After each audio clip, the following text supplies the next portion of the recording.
Welcome to The Hustle with myself, your host, Ben Anderson. Today is going to be a different topic with a commander in the Navy. This is Corinne Devin. Welcome to our show today. Thank you for having me. Look, I'm excited to go over all the things you're doing. This is really, truly, if you could sum up what you do in a day, I'm sure that would truly shock people because you're a commander in the Navy. Not only are you that, but you're obviously a dentist. And beyond that, you're Miss Earth, and you live in Italy. Yes. So thanks for giving us your time. Thanks for inspiring us with your story. Oh, it's my pleasure to be here. I'm all about just letting people get a glimpse of what life is like on the other side of the world. It is. So how was the flight back? When did you get back into town? I got back on Tuesday night, and then I will be leaving on Mother's Day to fly back to Italy. Wow. Do you adjust well to the time zone change since you're all over the place? I'm still waking up at 4 o'clock in the morning, so not quite there yet. Usually going back to Italy is a lot easier than coming this direction. I love it. Yeah. Well, from us talking here and me following your story, you have ultimate hustle. And what I want people to get from this is to be inspired that you truly can do it all. You can accomplish your dreams, and there really is no limit to the things you can do if you set your mind to it, truly. So take us back to the beginning. You grew up as a child of a father in the Navy. Military brat, yes. Military brat. So what is it like to grow up traveling and being a part of multiple different cultures? You learn to make friends really fast, and you learn to make the most of wherever you live because you know it's not forever. So even if it's a place you're not crazy about, you find something that you latch on to, something that makes people proud to be in that area. And then as soon as you get comfortable, then you move. You're almost a wandering nomad. So when people ask me where I'm from, I just say military, or I may just say West Coast, because that's predominantly where my father was stationed, was on the West Coast, if you count Hawaii, California, and possibly Okinawa, depending how far west you want to go. So what's a household like for someone that's in the military? I mean, what's your childhood like for you? You're constantly moving. You're constantly just learning how to adapt, learning to be resilient. I never got homesick because I always knew there was a possibility that both my parents would be gone one day on deployment. But then being on a military base, you form bonds with other kids and other families who also have their parents away. And that's something that that camaraderie, that friendship, you have that for the rest of your life. Any friends from your childhood that you still keep in touch with? I do. So there is this Pringle family where my friend Summer, she actually married an Australian. So Nice. She lives in Australia, and her parents have the exact same name as my parents, and also a dentist. So That's wild. they get together all the time, even though they separated from the military at different times. Look, the world's your playground. Let's kind of jump into the things that make you different, because ultimately being a California kid, sort of, not always, Right. Brings a different sort of belief system. Your parents live now in Nevada. Mm-hmm. Your father's a retired naval commander, mm-hmm. and now you're in the Navy. So take us through the process of how you got to become a commander in the Navy. Well, when I was in college, I was applying to dental school, and dental school is really expensive. Most people don't realize that when people graduate from college and dental school, they're in debt anywhere from $300,000 to $800,000. So it's like buying a house. It's like buying a house. So I actually saw a scholarship where both the Navy, Army, and Air Force offer it. It's the Health Profession Science Program. And in return for every year they pay for school, you give in service. So you could be stationed anywhere in the world. You're on a ship. You're with the Marines. But guess what? You're getting real-time, real-life experience. And then when you get done, that's a great way for you to transfer to the civilian sector, whether it's private practice, teaching, you name it. So for me, it was a no-brainer coming from college just to apply for this scholarship. I was so fortunate that I got selected, and my first duty station was San Diego, which again, so lucky. I was going to school in Las Vegas. And after my first year of just doing a general fellowship, I had a choice of going overseas, the Marines, or to a ship. And I raised my hand. I wanted to deploy because at the time, that's when Operation Iraqi Freedom was happening. So I went to Miramar, raised my hand, and I deployed to Iraq for about 7 months with the Marines. And so people would think, looking at the polished version of yourself, you're a commander in the Navy, you travel for a living, it must all have been so easy. But you were telling me some stories about some of the testing things and how it wasn't so easy, because you've had to pass a lot of tests, not just tests of being a human being and traveling, but the test of passing the dentist exam and getting into college. So what were some of the early challenges you had to go through? So when I was in college, when I switched my major and I decided to minor in science, I got a lot of criticism because I was a college cheerleader. I was told I didn't belong there. I was told that they only give so many A's out, so why am I wasting their time? Only blonde. I was even told I wouldn't even graduate from college. So I did, and 4 years later, the essay that got me into dental school was the bonds that formed a military community. So I did that, and I thought it was set, and then I went to dental school, and you're in a class with 75 students where only your teachers rotate. You actually stay in the class. And this is everyone who was the top dog in their class. And you're all competing and all ranking each other. So again, type A++, perfectionist, wanting to be number one in their class. And then came on test anxiety. And even though I was studying, putting the hard work and time, because grades don't come to me easily, I'm the person who's got to get there first thing in the morning, there till last person leave at night. I almost lost my scholarship because I started failing my exams. And it wasn't until one teacher, her name was Dr. And it wasn't from lack of preparation. No, it had nothing to do with preparation. It was anxiety. It was test anxiety. So I had one professor, her name was Dr. Galbeth. She was married to a former Marine. And she said, you know this material, and started giving me oral exams. And through that, I worked through it. And I actually graduated magna cum laude from dental school. So talk us through, because anxiety can be of many reasons. People have speaking anxiety, test anxiety. People could have anxiety of just being in public or just don't think that they can get the job done. So when you got to the point where you realized, look, I'm having trouble with this, the person that obviously reached out to you was instrumental, but what was inside you that just got you through that period of time? That would just say drive. I just didn't want to give up. And if someone told me no, I wanted to find an answer to be like, watch me. Yes, I own this. I'm going to get through this. And I think it's just, in some ways, it's just to prove other people wrong. They judge you by the way you look or the way you present yourself, and you just didn't want that. You didn't want other people to determine what your limitations were. It was you believing in yourself. Ultimately. Absolutely. You got to be on your own team, your own squad. If you're not your own cheerleader, I don't know how else is going to be. And look, you were by the way you carried yourself, people didn't feel like you had a chance to make it. You had test anxiety, which was stacked up against you, but you gritted it out. You believed in yourself, and you overcame that. You passed your test. So what was next for you? What was next was getting through my boards and then graduating from dental school. So what are boards like for all those that don't know, including myself?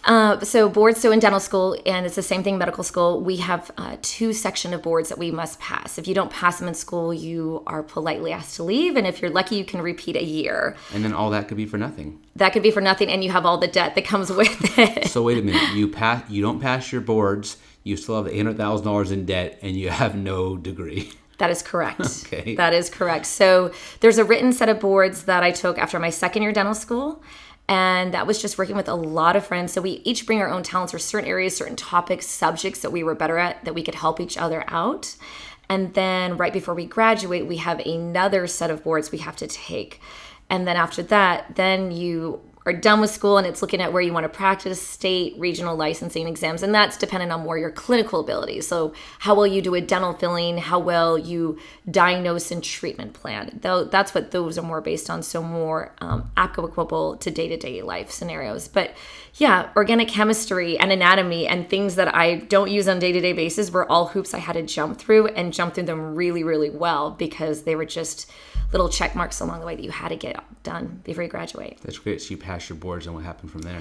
Then I came in the Navy. So I commissioned, I came in the Navy, and I did just a 1-year fellowship. It was all clinical, which was great. So in dental school, you don't really get to pick the type of patients you have.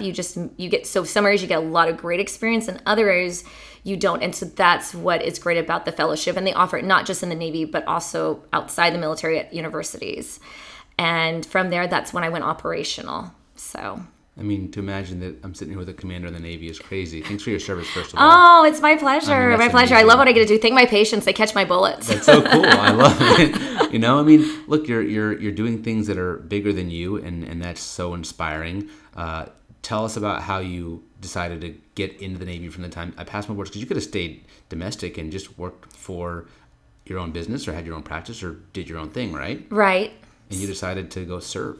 So when I was in dental school, I noticed that every single one of my faculty who had experienced the military, Army, Air Force, Navy, you name it, they weren't afraid to try something new. They weren't afraid to go outside the box and to me, be innovative. Yes. And so to me, That's what the Navy is about. When I was in Iraq, one of my colleagues, we had to do root canals with paper clips because we didn't have crazy. endofiles. Now, granted, we did antibiotics for everyone. We sterilized things the best we could. But you learn how to be very resilient and flexible in very austere environments. Now, by no means would we ever do that in the United States, but when you're in a third world country in your sandbox, You got to make it work. you got to make it work. You find a way to make it happen. So what are some of the things that you operate on? Is it people that are hurt on the battlefield? You do reconstructive surgeries. Tell us about, give us the guts and glory.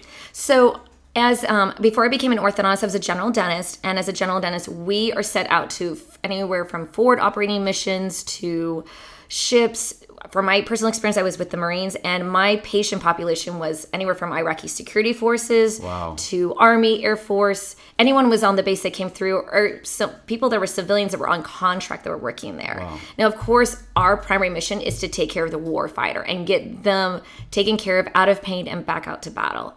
But yeah, on a base, I think at the time it was about 25,000. It was just me and my boss. And there was definitely some culture differences. My first patient thought I was someone's 10-year-old daughter, and he didn't like being treated by a female. But when he learned it was either her or I, he opened his mouth and he had no choice. He had no choice.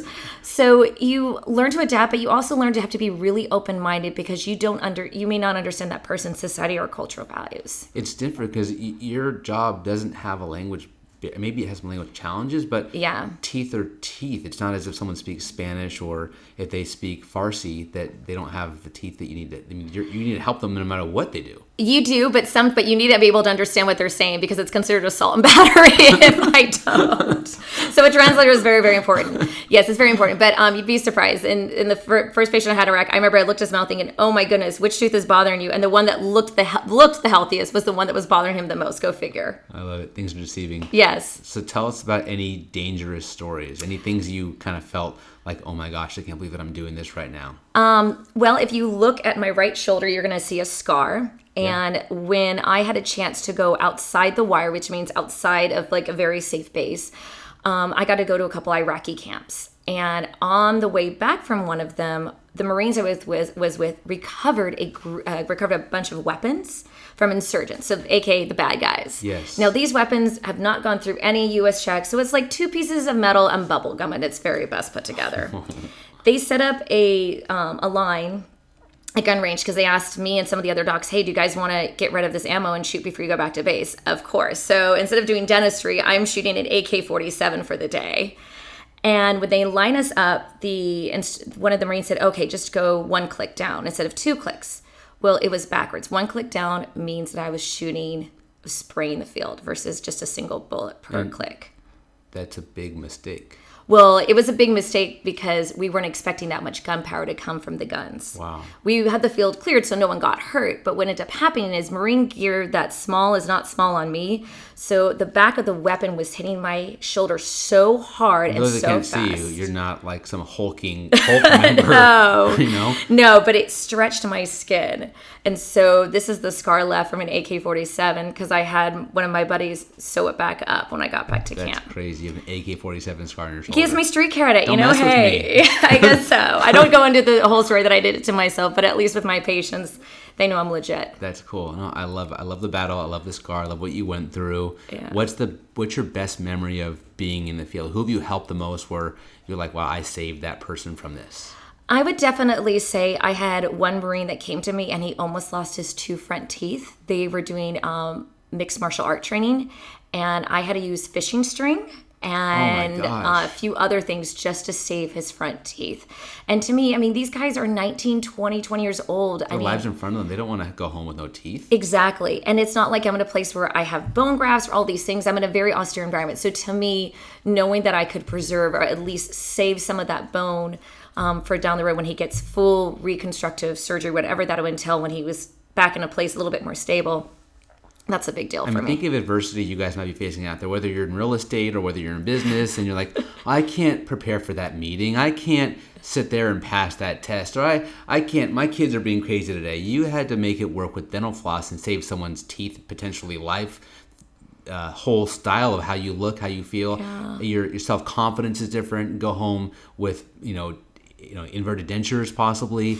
There's all kinds of crazy stuff. So, kudos to you for just being resilient and hanging in there. Thank you. I'm sure a lot of that comes from just you seeing your dad in the Navy and just dealing with stuff. It does, but I got to tell you, if I was 8 years old and you told me I'd be doing his same job 19 years later, I would tell you you're crazy. But I did. He went to Operation Desert Storm, so he went to Saudi Arabia. So I never dreamed I would be doing this exact same thing. Do you remember a lot about that when he was going through it as a kid? I don't. I just remember the first day he was gone because I remember coming home and my mom was really sad. It was the first day of school and he'd left and we just didn't know he was coming back. That's crazy. So What's that like as a kid? I mean, it's hard for me to relate, because I don't have anybody in my family fight in the military, but to have someone go and not know if they're going to come back, because truly, I mean, you were young, so you were protected, but now looking back at it, what do you think?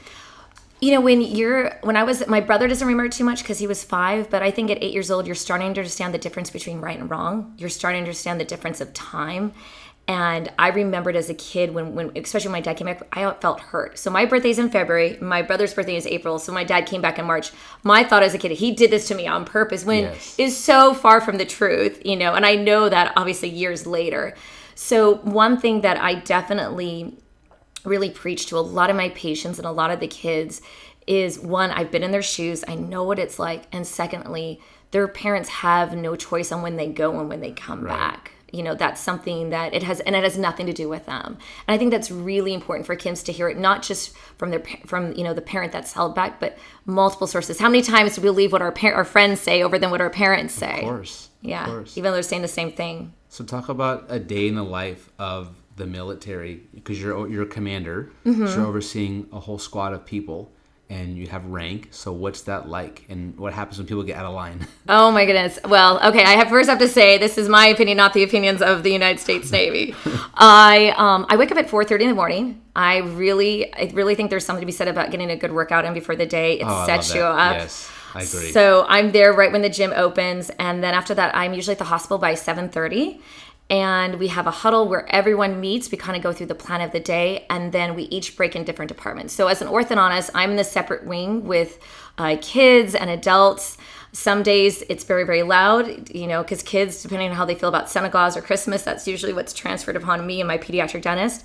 And then we have taskers that come down. I had something that came down from Africa right before I went. I had something that came up that, even while I was here, I had that this person didn't show up. So Facebook messages and WhatsApp messages from my patients, even though I'm out of the country, are still a thing. So it's always to be completely detached from work. It's never fully possible. But you're learning to change the way you communicate in order to get the message across the people that you're taking care of. And right now, for me, I'm in charge of people who are 30 and 20 years older than me, but the same rank as me. So it's really me changing the way I lead in order to be an effective and an efficient leader. That's crazy advancement in business skills. You could run a whole company with that type of belief system. I mean, things I'm hearing from you are things CEOs don't even really realize. Really? Yeah, I'm telling you. Gosh, it's survival. It is. I mean, it's delegating, you're organizing, you're running a business is really what you're doing within a company, within the country, really, because you're getting in early, you're delegating, it's responsibility, it's teamwork. And when someone gets out of line, tell me about the push-up thing that you make them do. Well, this is for my 16-year-old and my 15-year-old, especially the boys. The girls are so good, but the boys, they act like they rule the world and they know everything. So when they don't come in with their headgear or their mouth is, they haven't seen a toothbrush in a week, I make them get out and do push-ups in the hallway. And usually I get like, Doc, I can't do 50 push-ups. I said, that's fine. I'll do them. And here's my phone. Your mom's going to videotape it and put it on your Instagram. She's going to tag me that you couldn't do the push-ups, but your doctor, who's half the size of you, is. That usually gets them out there doing it very quickly. Because it's a good way they remember and they don't forget next time. No, they don't. In front of their peers too? No, exactly. That's embarrassing. Yeah, peer pressure can be very, very useful if you channel it the right direction. So how is it with living in Italy? I mean, what is it a day like in Italy for you? I went there for my honeymoon. It was an amazing spot. I went to Rome and Amalfi Coast. But is it the same Italy as I see on vacation, or is it a different Italy? Well, I live in Sicily, so I'm very, very far south. I'm in Catania, Italy, and I would tell you, when I get there early in the work in the morning, it's because I miss a lot of the driving, but every day it's like my personalized video game when I drive. So if anyone has road rage out there, go to Italy. You will be cured because they are crazier than you. And it's easier if you're a driver, not a passenger. But my father, who visited me, said he thinks that they really are very close to God because of the way they drive and are on scooters and don't wear helmets there. The food is amazing. You don't have a such thing as Italian dressing. That's an American thing. You don't have such thing as Alfredo or marinara. But you bite into tomato, you bite into lettuce. It's the best piece of lettuce of your life. All my friends who have gluten or lactose allergies, all those things, they eat everything in Italy. They're fine. Earth food. Yeah, it's truly, I mean, all different sizes and shapes and colors. It doesn't last as long, but it's... What a great, well-rounded life that you have. You know, you traveled the world. You were in the Philippines. Now you're in Italy. You're back in the U.S. today, going to San Diego to see a conference. Yeah. So you're on the move. So how do you do it all? How do you balance military life? We'll get into the other stuff in a minute you're doing, which is really cool. But military life, family life, traveling, balancing, being on battlefields. How do you balance all those things? One, I have a really great support system. I am so grateful for my family and my friends. I've got coaches for pageants. I've got another girlfriend who really prepares me for speaking. And to me, finding people in areas that you're not good at and raising your hand saying, I need help, is a really great way for you to help you get better at what you're at. I mean, look at professional athletes. They all have personal trainers. It's not because they're not in shape. They want someone to push them and push them harder and faster and be relentless. I prioritize things. I plan things out. But before I came out here, I actually had a day-to-day plan. That's why... That's great. That's how you get everything in. Because when you come back to the States, everyone wants to see you.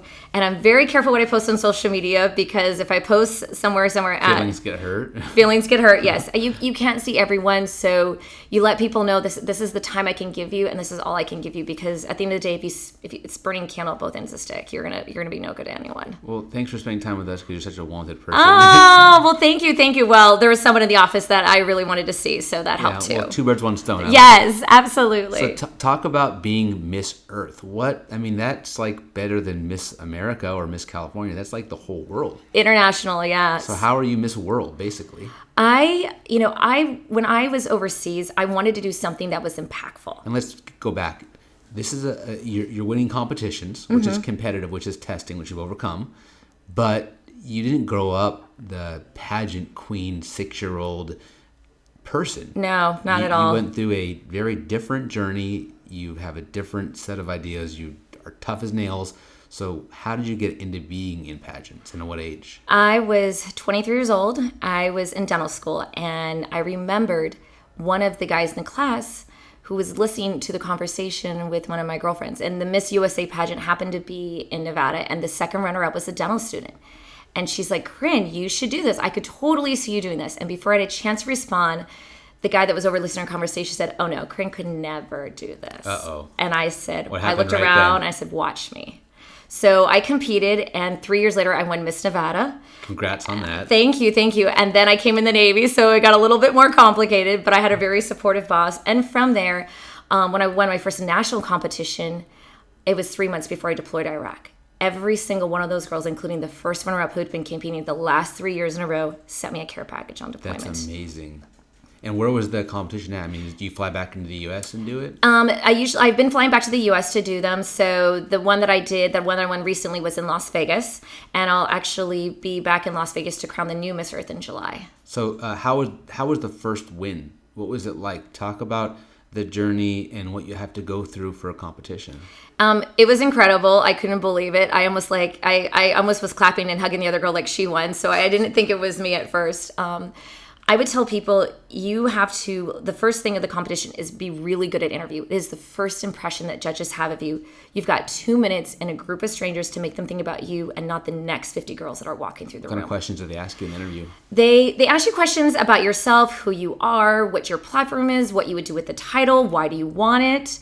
Sometimes I've had judges ask political questions. They're not supposed to, but I've been asked questions about Obamacare. I've been asked questions about when our former president was in office, sending troops to Afghanistan. How do you roll with those punches when you get thrown those left hooks or hey out of the blue, and you have to answer because you want that person to be able to be on your side, but maybe they're asking a little bit too much? Be Switzerland. You always start with the high, you bring it down to your opinion, and then you finish with the positive, because you don't know what that person's political stance are. You don't know if they maybe have a sore spot for that political figure or maybe the situation. So it's, I always tell people, be relatable, but be confidently vulnerable. And at the end of the day, if you can draw emotion, like make them laugh or make them just think about what you said and touch their heart, they're going to be thinking about you and not anyone else that comes to interview that day. How'd you learn that? Over time, lots of practice. And I've been doing pageants now for about 15 years. And it wasn't just something that I learned during my first system. It was an evolution of different coaches. So right now I have a coach who really pushes me, really pressures me. Think about every word you say. There's no filler words. There's no throwaway words. It's really being impactful and really being meaningful and making people think about everything you're saying. So they're dripping on every word that's coming out of your mouth. Everything matters. Everything matters. And I love it because everything you do is mattering. It matters matters overseas. It matters here. People want to see when you come back. So obviously you're making a big impact on both sides. Mm-hmm. So what advice can you give someone that is either in a spot where they're facing that anxiety of test anxiety in whatever test they have? I think test anxiety is not just for taking a written oral exam. I think test anxiety is for life because everything that comes at us is some sort of test. So how does someone get over life test anxiety? I think one is if you have any pride, you got to leave that at home. You got to check that at the door. Admitting that you need help is like the first, I think, really positive step is accepting, okay, this is a real problem. And then one, committing the time, looking at your life and saying, okay, I'm going to make this a priority, which sometimes means you're giving up something else to make that important. But it's like anything in life, first it's a struggle. Change is always so hard to get through. It is, yes. But once you do it and get through it, First it becomes routine, and then it becomes mindless, and then you just do it without even thinking about it. I always tell kids, think about when you learned to tie your shoe. Imagine how frustrating it was to learn to tie your shoe, and you spent so much time, and you felt like it never was going to happen, and then now you do it, and you could do it blindly. You could do it if someone spin you around 3 times. You still could do it in like 5 seconds or less. So what you're saying is whatever someone's struggle is, if you just apply, ask for help, admit that you need help, find someone that can give you guidance, you'll be able to make that issue commonplace in your life. You'll be able to go through it, whether it's I can't stop drinking too much, or I am lazy, or I'm overweight, or I can't get that job. Admit that you need help in that area, work at it, get some guidance, and then sooner or later, it'll be in the back of your mind. Absolutely. And get some help on the way. I mean, find out people who are doing the job you want or have expertise in that area and hire them or work with them, because that's not only a way for you to get better, but it's also a way for you to grow your tribe and grow your network. I mean, think about it. Everyone's building their own empire. It's just how you define what that empire is. And which empire do you? For me, I would love to do an empire with motivational speaking and getting into charity auctioneering. And that's something outside of orthodontics and the military. I love being in the military and I love my job as an orthodontist. But when I go to my orthodontic conferences, people ask me, when's my next competition? What are you doing next, Corinne? Who are you speaking to next? Because we went to school for a long time to get where we're at. But to me, if you're not constantly evolving or not constantly improving yourself, then you're going backwards if you're not going forward. I love it. I love your inspiring story, how you're looking to do it all. And this is only, I feel like, the beginning of your journey. Oh, thank you. What's next for you? Well, what's next? Well, getting back home safely, I would say. Do you intend to live overseas? Do you, when this is all said and done, are you Italy? Are you U.S.? Are you Switzerland? What's the deal? Well, right now I'm Italy by the United States Navy. So I work on an American base. So the United States Navy determines how long I live overseas. Okay. So I still have an American citizenship. But what's next is I would love to come back to California. I have a lot of family and friends here. So whether that's 2020 or that's later, we'll see. Unfortunately, I'm not high enough on the food chain just to write myself in for a set of orders. But for me, I actually am going to be doing a competition in August. It's one that's got a entrepreneur platform, and that's something that I really want to focus in. I would love to be on a TED Talk. That's actually on my bucket list. So I'm hoping with doing podcasts like yours that it'll get me the exposure and the attention to one day be on it and share my story and kind of inspire, that 4-year-old, that girl that was called 4 Eyes in school like me. That's right. Or sitting back and realizing things weren't handed on a silver platter, that if you work hard and you write down your goals and you stare at them every day and focus and drive, that you can achieve them. We'll get you on a TED Talk. I'm sure our network, people listening, reach out to Ted. Let's all message Ted at the same time and say, get Corinne on TED Talk. I would love that. Thank you so much. So I'm going to vote for you on TED Talk by 2020, and we're going to make it happen because my mindset on it, for giving us your time, your mindset on it. So how can people get behind your story? Because, again, motivational speaking, TED Talk, I could see you everywhere. You have the drive, and nothing's going to stop you. So what is it we can do to follow you? How can we get behind you? What's your Instagram? Tell us about those things. So I have a YouTube channel. It's Dr. Corinne Devin. I also have an Instagram at Dr. Corinne Devin, and that's CORINNE DEVIN. And also I'm on Facebook, LinkedIn, or you can email me at drcorinne@gmail.com. Follow her, find her, do whatever you can to get behind this story. It's inspiring. Thanks for your service. Thanks for being a commander in the Navy. And thanks for being on The Hustle. It's my pleasure. Thank you for having me. Have a great day. You too.